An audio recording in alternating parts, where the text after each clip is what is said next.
우리 좌우 앞뒤 옆서분에게 인사하겠습니다. 예수님의 이름으로 축복합니다. 우리 인사하겠습니다.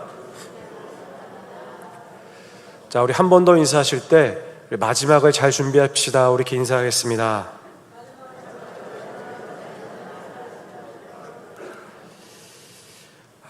저는 오늘 이 창세기 6장에 나오는 이 노아의 사건을 중심으로 이 마지막 시대를 살아가는 방법이라는 말씀의 제목을 가지고 말씀을 전하도록 하겠습니다.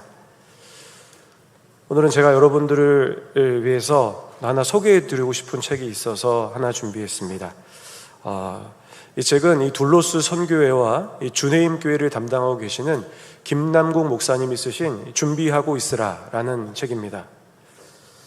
특별히 여기 표지에 이렇게 기록이 되어 있어요. 뭐냐면 버티고 지키라. 준비하는 자는 피할 수 있다. 이렇게 상당히 의미 있는 문구를 담고 있다고 생각합니다. 특별히 목사님께서는 이 책을 통해서 코로나 이후의 시대를 말세 시대로 먼저 정의하십니다. 그리고 우리는 이 말세 시대를 잘 준비하고 살아가야 한다라는 것을 우리에게 권면하고 있습니다. 자, 그러면 왜 목사님은 코로나 이후의 시대가 말세 시대, 또 마지막 시대라고 정의했던 이유는 무엇일까를 우리 함께 보도록 하겠습니다. 첫 번째로 이 코로나 이후의 세대가 말세라고 말하는 첫 번째 이유는 인간의 이기주의 때문입니다. 여러분, 사실 이전에도 많은 목회자들과 목사님들이 무엇을 얘기하셨냐면 지금 우리가 살아가는 시대는 말세 시대다. 예수님이 곧 오시는 시대라는 그런 이야기를 참 많이 했습니다.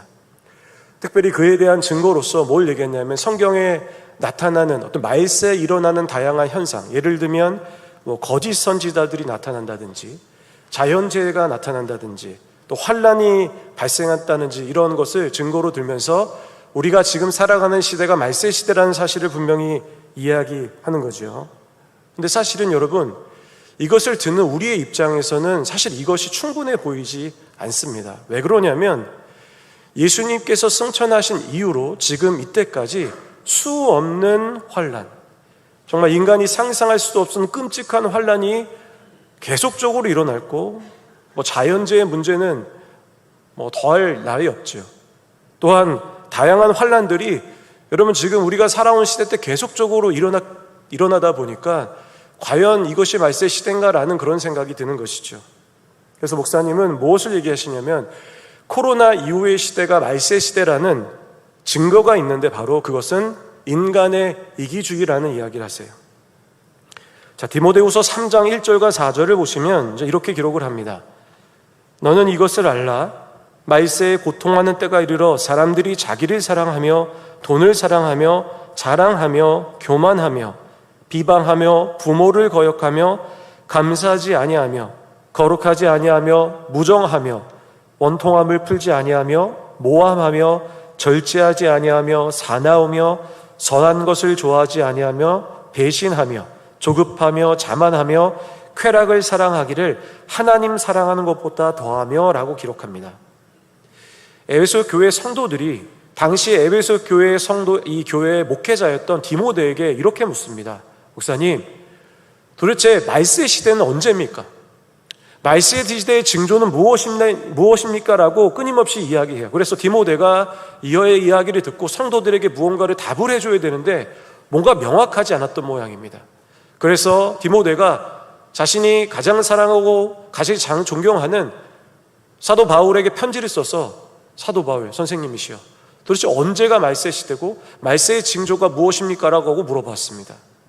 그러자 바로 이 사도 바울은 디모데에게 이 디모데 후서에 편지하면서 말세 시대는 이러이러하다라고 이야기하면서 오늘 제가 방금 읽어드렸던 디모데 후서 1장과 4절의 이야기를 하는 거예요.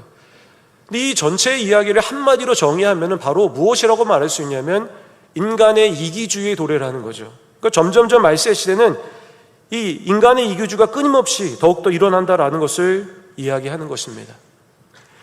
여러분, 현대 사회, 특별히 서양 사회는 물론이고 이 한국 사회 안에서도 정말 이기주의가 점점 커져가는 것을 우리가 느낄 수가 있어요. 최근에 오랫동안 교직 생활을 해오신 한 분의 선생님과 대화를 나눌 일이 있었는데 그분이 하신 이야기가 뭐냐면 점점점 요즘 아이들이 이기적이다라는 얘기예요. 그러니까 이전의 아이들보다 훨씬 더 이기적이라는 거예요. 자기의 기쁨, 자기의 생각, 자기의 만족이 항상 중심이라는 거예요. 우리라는 개념은 더 이상 없고 이제는 내가 느끼는 것과 내가 생각하는 것이 가장 중요하다라는 그런 이야기를 하는 거죠. 우리 성도님 한번 생각해 보시기 바랍니다. 만약에 과거에 어떤 한 사람을 지칭해서 저 사람 진짜 이기적이야, 이런 이야기를 했다라고 해보세요. 그러면 그 사람은 어떤 사람이 되는 겁니까? 상종하지 말아야 할 사람이 되는 거예요. 그런데 요즘은 어떻습니까? 그럴 수 있다라는 생각이 좀 들죠. 여러분, 이것을 보았을 때 현재의 이기주의가 사람들의 인식 속에 어느 상황인지를 우리가 분명히 알 수 있다는 생각이 드는 거예요. 자, 그러면 여러분은 어떠십니까? 여러분, 내 이웃을 내 몸과 같이 사랑해야 한다는 것이 예수님의 가르침이며 그리스도인이 마땅히 살아가야 할 방향성이라고 예수님은 우리에게 분명히 말씀하셨는데, 우리는 그리스도인임에 불구하고 내 가족, 내 가족의 행복, 내 가족의 미래, 내 유익만을 생각하며 살아가고 있지 않습니까? 우리는 우리 주위를 돌아보고 있습니까? 여러분, 2018년도에 꽤 충격적인 전 세계를 강타한 사건이 하나 일어나게 됩니다. 이게 무슨 일이냐? 왜 이게 충격적이냐면 어떤 개인의 이기주의를 넘어서는 이기주의를 이야기하는데 아주 정당하게 세계에 외쳤다라는 거예요.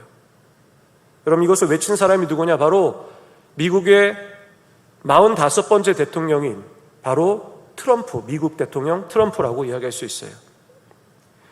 그럼 미국의 대통령 트럼프가 재임 2년 차에 국가의 이기주의라고 말할 수 있는 무엇을 외쳤냐면 바로 미국 제일주의를 외치기 시작했습니다.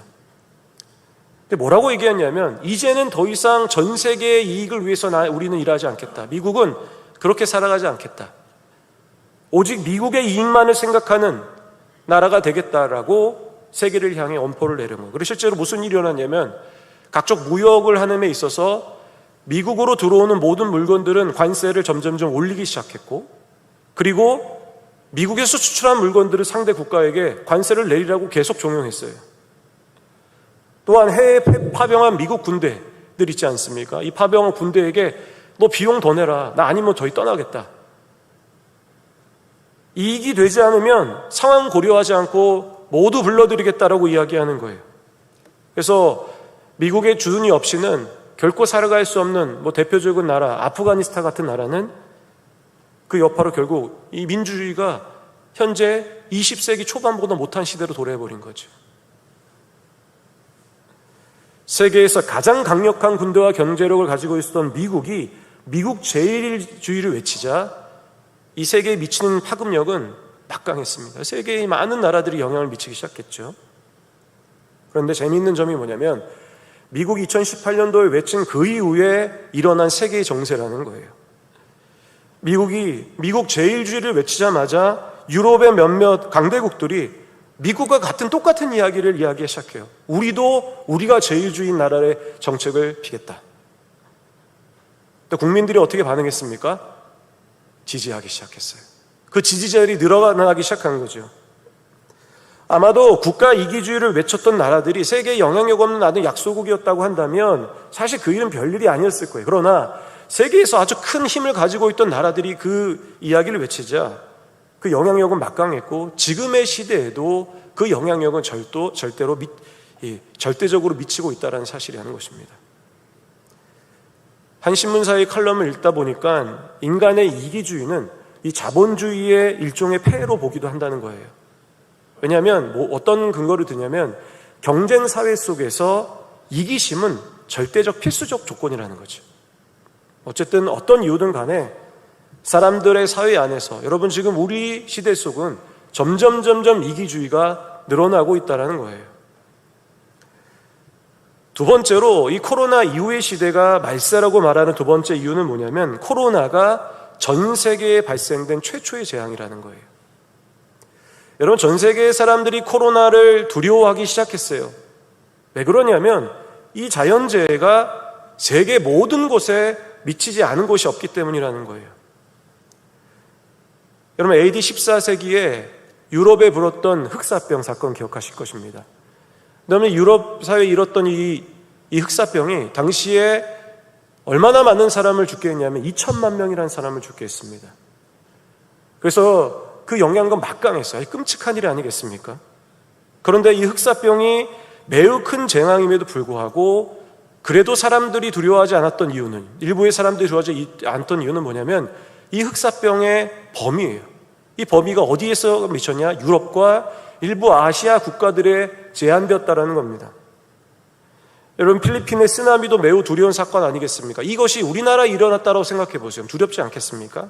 그런데 이 필리핀에 일어났던 쓰나미는 어디에만 한정됩니까? 바로 그 지역에만 한정되는 거예요. 그러나 코로나는 아니죠. 최초의 전 세계에 퍼진 끔찍한 질병이에요. 그래서 전 세계의 많은 나라들이 이 질병을 함께 막기 위해서 노력을 했다라는 거죠.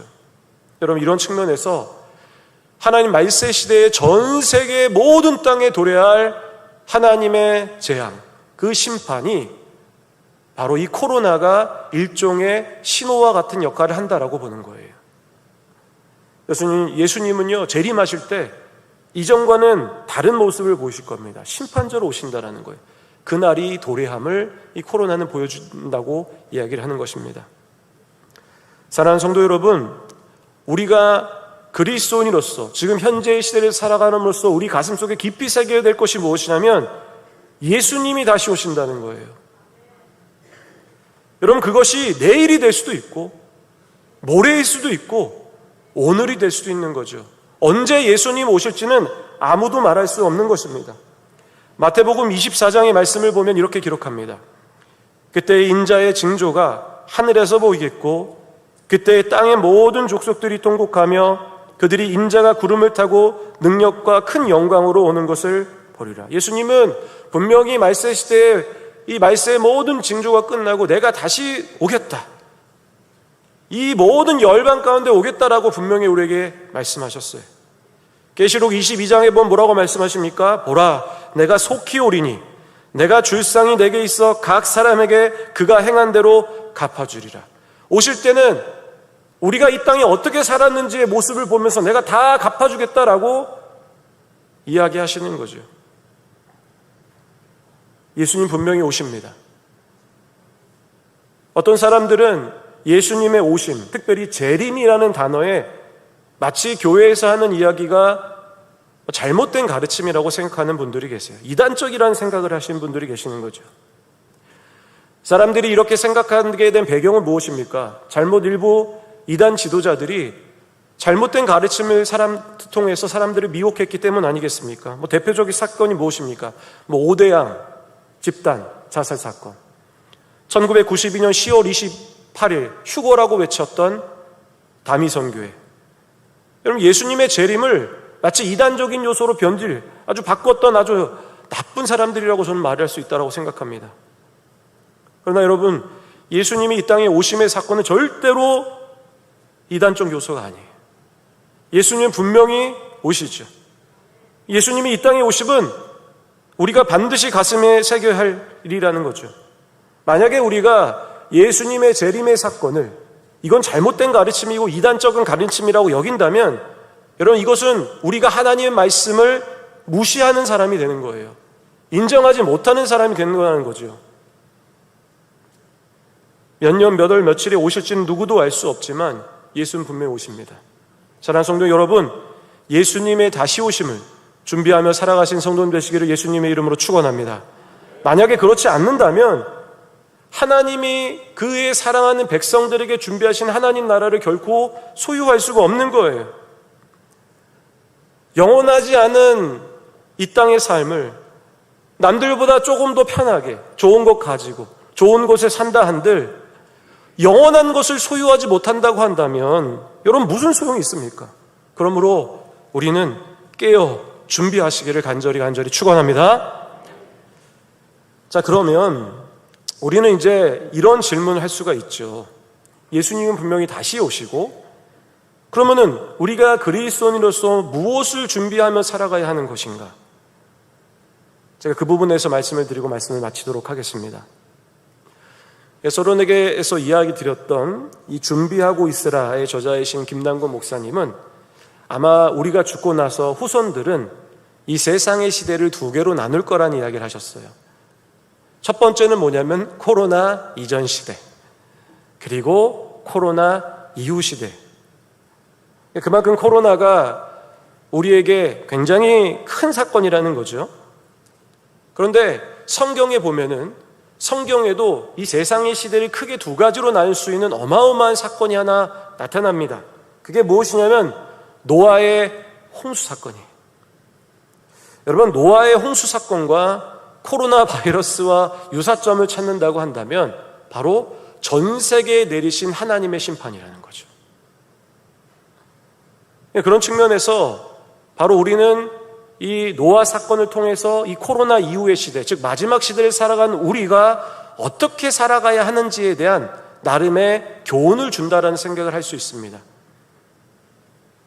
두 가지로만 이야기를 드리도록 하겠습니다. 첫 번째로 우리가 마지막 시대를 준비하는 방법은 우선 속죄해야 한다는 거예요. 여러분, 노아 시대에 관해서 제가 잠깐 이야기를 드리겠습니다. 여러분, 노아 시대에 하나님 이 성경에 기록되기를 사람들이 점점 번성하기 시작했다. 무슨 얘기입니까? 사람들이 많아진 거예요. 자, 그 성도님 생각해 보시기 바랍니다. 사람들이 많아지면 어떤 일이 일어나겠습니까? 각종 사회적 문제가 일어나겠죠. 그렇지 않습니까? 여러 가지 일들이 사람들이 많음을 통해서만 일어나게 돼요. 그래서 여러분, 노아 시대도 마찬가지로 많은 문제들이 일어났는데 바로 이 모든 문제의 원인을 성경은 뭐라고 기록하냐면 죄의 문제라고 이야기하십니다. 그러니까 특별히 하나님이 죄를 저지르는 당시 시대를 보면서 하나님의 마음이 담겨진 구절이 있어요. 그게 바로 뭐냐? 창세기 6장과 6장 5절로 6절의 말씀입니다. 우리 함께 좀 읽어보겠습니다. 함께 읽겠습니다. 여호와께서 사람의 죄악이 세상에 가득함과 그의 마음으로 생각하는 모든 계획이 항상 악할 뿐임을 보시고 땅 위에 사람 지으셨음을 한탄하사 마음에 근심하시고. 하나님이 근심하시기 시작했어요. 왜 그러냐면 인간의 죄악이 도저히 감당할 수 없는 수준이 이르는 거예요. 하나님이 심판하시기로 결정하신 것은 사실 우리가 생각해 보면 하나님이 견디지 못해서 그런 게 아닙니다. 결정적으로 보면은 인간을 위한 것이기도 해요. 더 이상은 죄로서 살아가는 이 세상을, 또 망해가는 이 세상의 모습을 하나님이 보실 수가 없었던 거예요. 그래서 하나님은 이 땅을 이제 심판해야겠다라고 결정하십니다. 근데 하나님이 모든 사람을 심판하겠다라는 생각하지는 않으세요. 하나님은 이 모든 세상 사람 중에서 몇 사람을 선택하셔서 새로운 세상을 만들어 가야겠다고 생각하시는데, 그때 하나님의 믿음의 사람으로 선택한 분이 누구냐? 노아라는 사람이에요.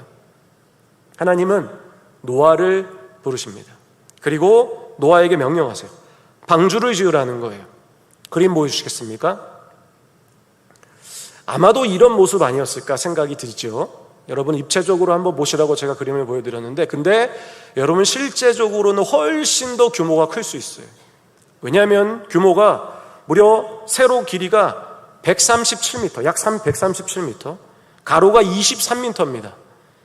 높이가 14m니까 어마어마한 크기 아니겠습니까? 이 거대한 직육면체의 나무배를 하나님이 이 모세에게 만들라고 하셨다는 거예요. 그런데 우리가 한 가지 좀 생각해 봐야 할 게 있어요. 그게 뭐냐면, 저는 가끔 쓸데없는 질문을 하는데 무슨 질문이냐면, 아무리 사람이 배를 튼튼하게 만들었어도 40일 동안 세상을 잠길 만한 비가 하늘에서 내렸잖아요. 그죠? 비만 내린 게 아니라 비바람도 함께 불었어요. 폭풍우가 부른 거예요. 아무리 사람이 기술이 좋아서 큰 튼튼한 배를 만들었다고 할지라도 과연 사람이 만든 저렇게 큰 규모의 배가 40일 동안 비와 바람을 견딜 수 있었을까? 부딪히고 나무가 시간이 흐름에 따라 균열도 생기지 않았겠습니까? 어떻게 그 방주는, 사람이 만들었던 나무 방주는 버틸 수 있었을까요? 그 비밀이 무엇이냐면 성경에 나오는데 역청이에요. 자, 창세기 6장 14절에 보면 이렇게 기록합니다. 너는 고페르 나무로 너를 위하여 방주를 만들되 그 안에 칸들을 막고 역청을 안팎으로 칠하라. 이렇게 기록하여 고페르 나무에다가 배를 만드는데 이 배에다가 뭘 바르기 시작했냐면 역청을 안팎으로 바르기 시작했습니다. 그림 보여주시겠습니까?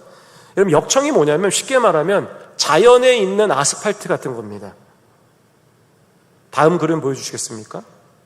여러분, 당시에 고대 사람들이 어떻게 건물을 지었냐면 튼튼한 건물을 짓기 위해서 저렇게 돌이나 나무에다가 역청을 발랐습니다. 그럼 역청을 바르게 되면은 어떤 균열도, 그리고 나무나 돌로 만들어도 굉장히 튼튼하게 지을 수 있었다는 거예요. 대표적으로 예를 들면은 여러분 잘 아시는 이 바벨론 성 아시죠? 바벨론 성. 세계 10대 불가사의로 불려지는 바벨론 성이 어떻게 지어졌을까? 그런 질문을 할 때 학자들이 무엇을 얘기하냐면 바벨론 성은 굉장히 큰 당시 기술로 지을 수 없는 굉장히 높은 성에다가, 그리고 그 공중 위에 이 성 위에는 공중 정원이 있었다라는 거예요.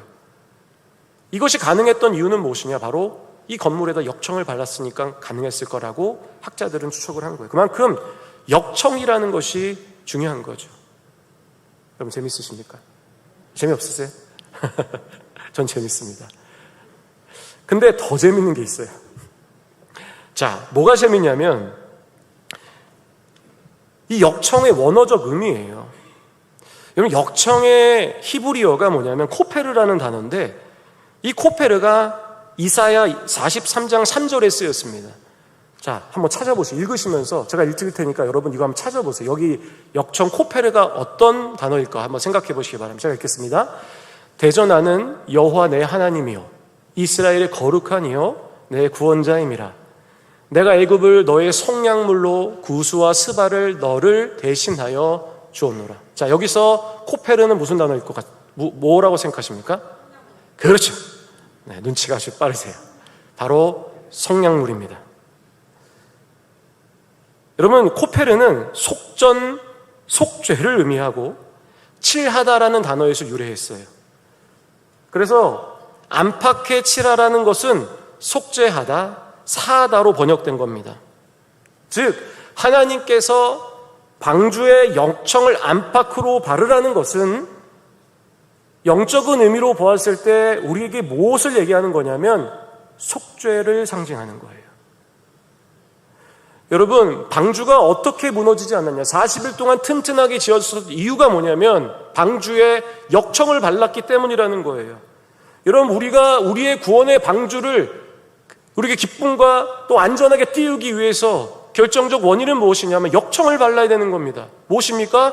우리의 죄를 속죄해야 하는 거예요.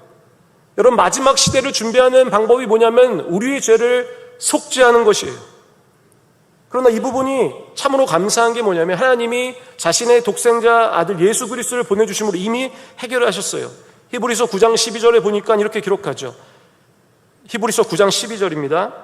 염소와 송아지의 피로 하지 아니하고 오직 자기의 피로 영원한 속죄를 이루사 단번에 성소에 들어가셨느니라. 예수님이 한 번에 이루신 거예요. 그런데 우리가 해야 할 일은 딱 한 가지입니다. 무엇이냐? 예수님이 우리 죄를 속죄하신 것을 믿기만 하면 된다는 거예요. 여러분, 혹시 교회를 나오고 계셔요, 분명히. 주일날 종교 생활을 하십니다. 그런데 아직도 예수님이 나의 죄를 속죄하셨다는 사실을 믿지 못하는 성도님이 계신다면 여러분, 그 사실을 믿으시기를 간절히 축원합니다. 바로 이것이 우리가 마지막 시대를 준비하는 방법이기 때문이라는 거죠. 그리고 이미 예수님께서 우리의 죄를 속죄하셨다라고 믿고 살아가신 성도님이 계신다면 나와 내 가족들에게 방주를 빨리 타라, 역청을 너의 삶에 발라라라고 그렇게 속죄하라고 우리가 이야기할 수 있어야 한다는 거예요. 우리 사랑하는 성도님들, 그렇게 전하실 수 있는 성도님 되시기를 간절히 축원합니다. 마지막으로 우리가 이 마지막 시대를 준비하는 것, 이것으로 끝이 아닙니다. 마지막 뭐냐? 하나님의 말씀을 준행하라라는 것입니다. 물론 노아의 홍수, 이 노아가 지었던 방주가 홍수에도 파손되지 않았던 이유는 이 배에다가 역청을 안팎으로 듬뿍 발랐기 때문이라고 말할 수 있어요. 속죄한 거죠. 근데 사실 더욱더 결정적인 원인이 있습니다. 그게 뭐냐면 노아는 하나님이 이 노아의 방주를 지을 때 또는 40일의 모든 일과 이 여정 중에 하나님의 말씀을 단 한 가지도 어기지 않고 그대로 준행했기 때문이라는 거예요. 자, 오늘 암송 말씀인데 우리 함께 읽겠습니다. 창세기 6장 22절입니다. 우리 함께 읽습니다. 노아와 그와 같이 하여 하나님이 자기에게 명하신 대로 다 준행하였더라.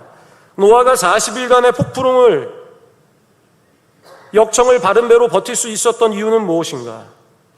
좀 더 원론적으로 보았을 때 노아가 하나님 앞에 그렇게 부르심을 받았던 이유는 무엇인가?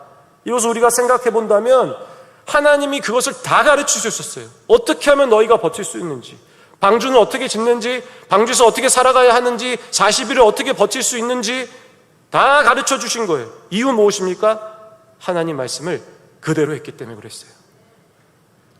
여러분, 노아의 사건을 통해서 우리에게 주는 메시지는 뭐냐면 우리가 재림을 준비하는 사람, 이 마지막 시대를 준비하는 사람으로서 우리가 마땅히 해야 할 일은 뭐냐면 하나님의 말씀을 지키는 거예요.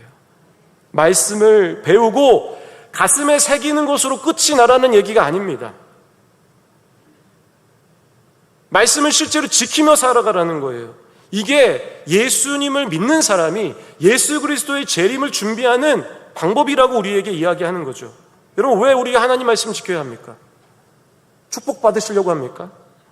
이 땅에 복 받으려고 하시는 거예요. 교회 다니는 사람으로서 내가 마땅히 그 정도 교양은 지켜야 하니까 말씀 지키려고 하시는 겁니까? 물론 이런 부분도 우리에게 맞을 수 있어요. 틀리지 않습니다. 그러나 좀 더 우리가 근본적으로 하나님 말씀을 지키며 이 땅에 살아갈 결정적 이유는 뭐냐면 이 마지막 시대를 준비하는 거예요. 하나님 나라를 소유하기 위해서라는 거죠.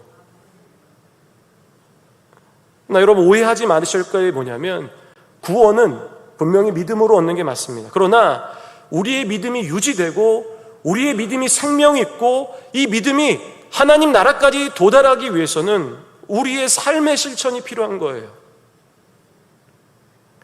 제가 시신나 청년교회에서 매주마다 성경 공부를 청년들에게 가르칩니다. 제가 청년들에게 늘 동일하게 하는 기도가, 시작할 때 기도하는 내용이 뭐냐면, 하나님, 우리 청년들이 오늘 말씀을 배워서 이 말씀이 우리 청년들의 어떤 신앙인으로서의 지식이나 교양으로 끝나지 않게 하여 주옵소서. 그 말씀이 한 가지라도 그의 안에 새겨져서 삶으로 나타나게 하여 주옵소서. 사랑하는 성도님들, 우리가 듣는 이 하나님의 말씀이 여러분의 신앙적 지식과 교양으로 끝나지 않으시기를 간절히 부탁드립니다. 말씀을 준행하시기 바랍니다. 내 이웃을 내 몸과 같이 사랑하시는 성도님 되시기 바랍니다. 세상에 어떤 두려운 벽을 보고도 두려워하지 않고 소망을 가지시기 바랍니다. 영과 진리로 하나님 앞에 예배하시기 바랍니다. 하나님보다 더 사랑한 우상을 우리 삶 속에 제거하시기를 축원합니다. 이것이 바로 무엇입니까? 마지막 시대를 준비해야 할, 우리가 마땅히 해야 할 일이라는 거예요. 여러분, 국민일보에 나온 한 칼럼 하나만 읽어드리고 이제 말씀을 좀 마치려고 합니다. 옛날 어떤 검객이 이 집에다가 칼을 놔둔 채 밖으로 나왔다고 해요. 그런데 이 길에서 누굴 만났냐면은 한 명의 강도를 만난 거예요. 그래서 칼 든 강도가 이렇게 얘기했습니다. 있는 거 다 내놔. 근데 검객이 갑자기 뭐라 했냐면, 이놈, 내가 누군 줄 알고? 라고 소리쳤습니다. 그래도 강도가 막 웃으면서 뭐라고 말했냐면, 잘 모르지만 아마 당신이 가지고 귀중품을 나에게 다 바칠 사람으로 내가 안다. 이렇게 조롱하기 시작했어요. 근데 이 검객이 굉장히 큰 화를 내면서 뭐라고 얘기했냐면, 우리 집에는 칼이 있다. 나는 검객이다. 라고 말했습니다. 그러자 강도가 이렇게 얘기합니다. 칼도 없는 검객이 입만 살았구나. 라고 달려들면서 검객이 가지고 있는 모든 귀중품을 빼앗아 간 거예요. 에베소서 6장에서는 하나님의 말씀을 뭐라고 표현하냐면 검이다라고 이야기해요.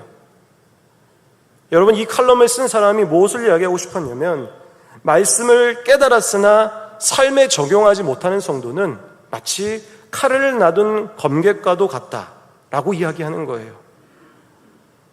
이 땅을 살아가는, 특별히 이 마지막 시대를 준비하며 살아가는 성도들은 이 말씀의 검을 집에 두지 않고 우리가 직접 착용하여 다녀야만 합니다. 그 이유는 무엇입니까? 군인이 무기가 없다고 하면 어떻게 되죠?